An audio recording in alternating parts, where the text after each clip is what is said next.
દાહોદની જે ગડોઈ ગામ આવેલું છે, આ ગડોઈ ગામની રેલ ફળિયા વર્ગ ગડોઈ પ્રાથમિક શાળામાં આજથી લગભગ 4-5 વર્ષ પહેલાં જે પ્રમાણે બે બાળકોના ઝઘડવાની ઘટના બની હતી અને આ ઘટના આખી કોર્ટમાં પહોંચી હતી અને નામદાર કોર્ટે જે પ્રમાણે બાળકને ઈજાઓ પહોંચી હતી તે બાળકને અને તે માર મારનાર બાળકના પિતાને તેમજ આ જ શાળાના આચાર્ય છે વિનોદભાઈ રાઠોડ તેમને નામદાર કોર્ટે 2.5 લાખ રૂપિયાનો અને મારનાર બાળકના પિતાને 2.5 લાખ રૂપિયાનો દંડ ફટકાર્યો છે। સાથે જ સમાજમાં એક દાખલો બેસાડવા માટે જે પ્રમાણે કોર્ટ દ્વારા આ ચુકાદો આપવામાં આવ્યો છે તેને લઈને અહીંયાના જે શાળાના આચાર્ય છે આચાર્યને અને મારનાર બાળકના પિતાને 1 મહિનાની અંદર આ રકમ છે તે ભરપાઈ કરવાની રહેશે। વળતરના ભાગરૂપે તેવો ચુકાદો આપવામાં આવ્યો છે। તેને લઈને જે કેસ લડનાર વકીલો છે તેમનું આ બાબતે શું કહેવું છે સાંભળીશું તેમને। ખૂબ જ પોઝિટિવ જજમેન્ટ છે। આ વર્ડિક્ટ એક લેન્ડમાર્ક વર્ડિક્ટ છે એ ગણી શકાય, કારણ કે આ પ્રકારના જજમેન્ટથી એક આપણો સમાજ છે એને એક પ્રકારની આશા હજુ ન્યાયતંત્ર માટે મજબૂત થઈ છે કે ના, ન્યાય એ મળે જ છે। આ કેસમાં બનાવ એવો હતો કે તારીખ 30 ડિસેમ્બર 2019માં ગડોઈ ખાતે આવેલી રેલ ફળિયા પ્રાથમિક શાળામાં બે બાળકો વચ્ચે ઝઘડો થયો, મારામારી થઈ અને એક બાળકે બીજા બાળકને ખૂબ જ ગંભીર ઈજા પહોંચાડી। એટલે હદે ગંભીર ઈજા પહોંચાડી કે એ જે બાળક છે એ ક્યાંક ને ક્યાંક એ બેહોશીની અવસ્થામાં ત્યાંનો ત્યાં એ પડી રહ્યો। ત્યારબાદ શાળામાં બધાને ખબર પડી, કારણ કે રિસેસનો સમય હતો, તો શાળાના એક શિક્ષક છે એમણે આચાર્યશ્રીને વાત કરી શાળાના, અને અન્ય બીજા જે શિક્ષકો છે એમને વાત કરી, પણ કદાચ કોઈએ પણ આ ગંભીર ઘટના બાબતે ધ્યાન ન દોર્યું અને એક શિક્ષક તે બાળકને એના ઘરે મૂકીને પાછા તરત એ શાળામાં આવી ગયા। જ્યારે તે એમને ઘરે મૂકવા માટે ગયા તો ઘરે કોઈ નહોતું, એટલે એ બાળક એમનો એમ જ એ ઘરના આંગણા પાસે પડી રહ્યો। થોડીક વારમાં આજુબાજુવાળાને ખબર પડી, એમના પરિવારના સભ્યોને ખબર પડી, તો તેઓ તે બાળકને લઈને સોની હોસ્પિટલ દાહોદ ખાતે ગયા અને એ બાળકને ટ્રીટમેન્ટ કરાવી, સારવાર કરાવી। ટ્રીટમેન્ટ પણ 6 થી 7 દિવસ જેટલી લાંબી ચાલી। ત્યારબાદ તરત જ જે ટ્રીટમેન્ટ છે એ પૂરી થઈ। બાળકને ડાબા પગે એટલી ઇન્જરી આવી કે તેમને પ્લેટ નાખવી પડી અને અન્ય બીજી ટ્રીટમેન્ટ છે એ કરવી પડી।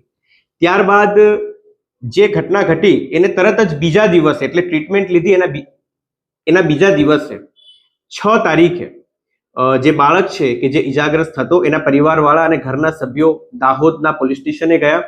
ત્યાં આગળ એમણે અરજી આપી। ત્યારબાદ તેઓ એસપી સાહેબ શ્રી દાહોદ પાસે ગયા અને ત્યાં પણ અરજી આપી, પણ કદાચ ત્યાં આગળ જે કાર્યવાહી છે એ યોગ્ય રીતે ન થઈ શકી।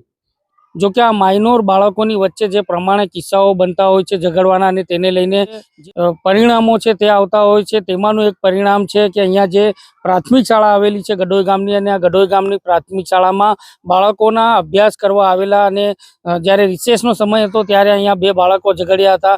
ત્યારબાદ એક બાળકને ગંભીર ઈજાઓ પગમાં પહોંચી હતી, તેની સારવાર ખાનગી હોસ્પિટલ ખાતે કરવામાં આવી હતી, પરંતુ જે પ્રમાણે ફરિયાદ દાખલ કરવામાં આવી હતી ઈજાગ્રસ્ત બાળકના પિતા દ્વારા, એ પોલીસ મથક ખાતે લઈ જવામાં આવી હતી। ત્યારબાદ જે તે સમયના તત્કાલીન એસપીને પણ રજૂઆત કરવામાં આવી હતી, પરંતુ યોગ્ય કાર્યવાહી ન થવાના કારણે જે બાળકના પિતા છે ફરિયાદી, તેમને દાહોદના વકીલોનો સંપર્ક કર્યો હતો। જે લીગલ ટીમ છે જેમાંથી બુરહાનુદ્દીન કાયદાવાલા, વરસ શાહ અને રહીમાબેન અંસારી, આ 3 વકીલોએ આખો રિપોર્ટ ફાઇલ તૈયાર કરી હતી અને ત્યારબાદ અલગ અલગ કોર્ટોમાં મૂકવામાં આવી હતી, પરંતુ બાળકો માઇનોર હોવાના કારણે ક્રિમિનલમાં પણ આ કેસ ચાલ્યો ન હતો। ત્યારબાદ બાળ અદાલતમાં મૂકવામાં આવ્યો હતો, ત્યાં પણ આ કેસ ચાલવામાં ન આવ્યો હતો, કારણ કે સંવિધાનની કલમ નંબર 83 જે બાળકોના આ પ્રકારની ઘટનાઓને બાળકોને આરોપી બનાવવામાં તેમજ તેમના ઉપર ગુનો નોંધવા માટે રોકવામાં આવતી હોય છે, પરંતુ વકીલો દ્વારા જે ફાઇલ તૈયાર કરવામાં આવી હતી આ કેસની ફાઇલ તૈયાર કરી અને સિવિલ કોર્ટમાં મૂકવામાં આવી હતી।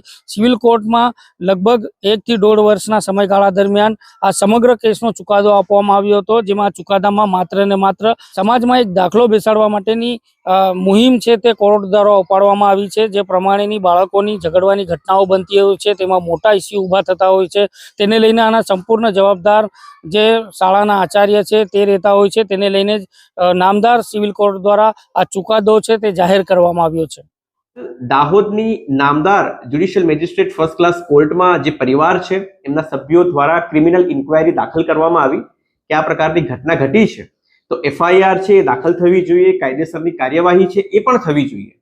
પણ બાળકોની ઉંમર જે છે એ નાની હતી. બાળકોની ઉંમર 8 થી 9 વર્ષની હતી, જેથી જે ઇન્ડિયન પિનલ કોડ છે એની સેક્શન 83 પ્રમાણે, કલમ 83 પ્રમાણે જે બાળકો ઉપર કાર્યવાહી જે છે એ ન થઈ શકે. તો એ જે ક્રિમિનલ ઇન્ક્વાયરી છે એ દફતરે કરવામાં આવી. ત્યારબાદ જે જુવેનાઇલ બોર્ડ છે, જે આપણે કિશોર બાળની જે અદાલત જે કહીએ છીએ, ત્યાં આગળ આ પ્રકારની ફરિયાદ જે છે દાખલ કરવામાં આવી. પણ ત્યાં પણ ઉંમરનો બાદ આવ્યો, કારણ કે કાયદો જે છે એ આટલી નાની ઉંમરના બાળકોને ક્યાંક ને ક્યાંક પ્રોટેક્ટ કરે છે. ત્યાં પણ યોગ્ય રીતે ન્યાય ન મળ્યો, એ કારણ કે કાયદાનો બાદ નડ્યો.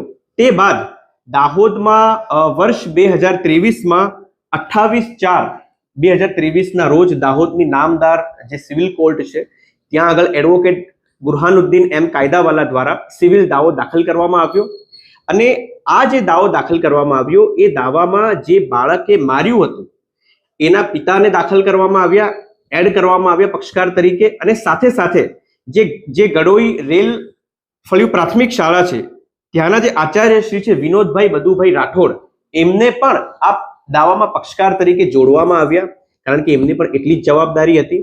અને આ દાવો જે છે એ 1 વર્ષ ને 2 મહિનાના સમયગાળા દરમિયાન ચાલ્યો.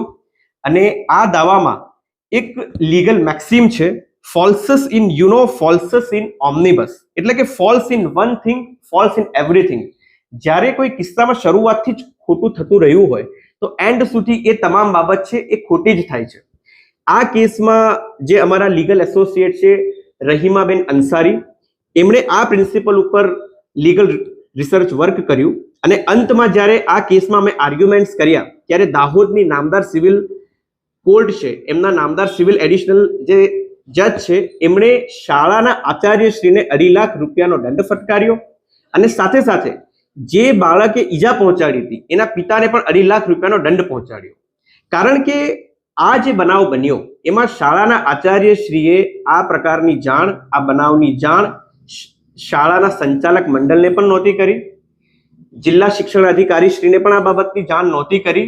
અને જે બંને પિતા છે, મારનાર બાળકના પિતા અને જે બાળકને ઈજા પહોંચી એના પિતાને પણ આ સમગ્ર બાબતની જાણ જે છે એ ન કરી.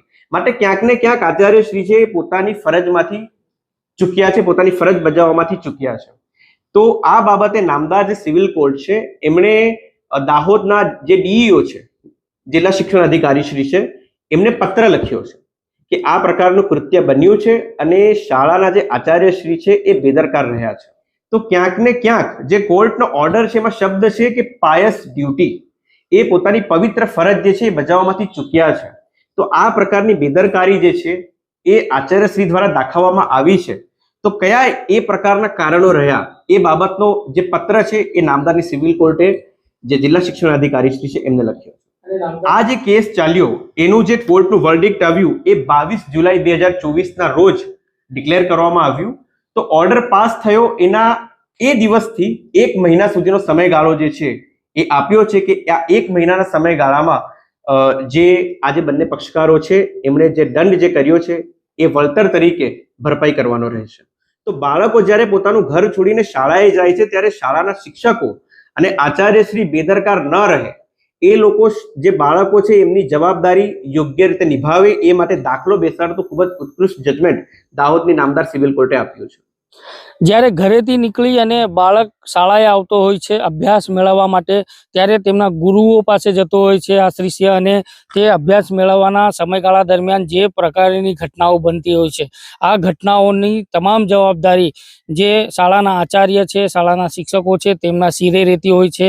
તેવો જ દાખલો દાહોદની સિવિલ કોર્ટ દ્વારા ચુકાદો કરવામાં આવ્યો છે, જેમાં દાહોદની ગઢોઈ રેલ ફળિયા પ્રાથમિક શાળામાં આજથી 5 વર્ષ પહેલા જે પ્રમાણે 2 બાળકો બાળકો વચ્ચેનો રિસેસના સમયગાળા દરમિયાન ઝઘડાનો બનાવ છે તે બનવા પામ્યો હતો અને આ સમગ્ર મામલો જ્યારે કોર્ટમાં પહોંચ્યો, છેલ્લે સિવિલ કોર્ટમાં 1 થી 1.5 વર્ષના સમયગાળા દરમિયાન આ ચુકાદો છે તે બંને બાળકોના ઝઘડાનો આપવામાં આવ્યો હતો. આ બંને બાળકોના ઝઘડાનો ચુકાદો આપવામાં આવ્યો છે તેમાં માત્ર ને માત્ર એક જ કારણ છે કે જે નામદાર સિવિલ કોર્ટ દ્વારા જે ચુકાદો આપવામાં આવ્યો છે તેમાં જે શાળાના આચાર્ય છે તેમને 2.5 લાખ રૂપિયાનો દંડ ફટકારવામાં આવ્યો છે. સાથે જ જે મારનાર બાળક છે તેના પિતાને પણ 2.5 લાખ રૂપિયાનો દંડ ફટકારવામાં આવ્યો છે અને આ રકમ 1 મહિનાની અંદર ભરવા માટેનો હુકમ પણ સાથે જ ફરમાવવામાં આવ્યો છે. એટલે કહી શકાય કે જે પ્રમાણે બાળક ઘરેથી નીકળી અને શાળામાં આવતું હોય છે ત્યારે આ સંપૂર્ણ જવાબદારી શાળાના આચાર્ય અને શિક્ષકોની રહેતી હોય છે. તેવું જ આ દાખલો છે તે નામદાર સિવિલ કોર્ટ દ્વારા ચુકાદો આપી અને જણાવવામાં આવ્યું છે. સાથે જ જે અહીંયાના આચાર્ય છે વિનોદભાઈ રાઠોડ તેમને જે ડીઈઓ છે જિલ્લા શિક્ષણ અધિકારી છે, જિલ્લા શિક્ષણ અધિકારીને પણ નામદાર સિવિલ કોર્ટ દ્વારા પત્ર લખી અને આમના માટેનો જે રિપોર્ટ છે તે તૈયાર કરી અને જવાબ માંગવામાં આવ્યો છે. ત્યારે આ સમાજમાં ઉત્તમ ઉદાહરણ પૂરું પાડતો દાખલો છે તે નામદાર સિવિલ કોર્ટ દ્વારા ચુકાદો આપી અને જણાવવામાં આવ્યો છે કે આ પ્રકારની ઘટનાઓ બનતી હોય તો તેને કેવી પ્રકારે આને રોકી શકાય અને બાળકોના ઝઘડવાના જે બનાવો છે તે બનતા અટકી શકાય.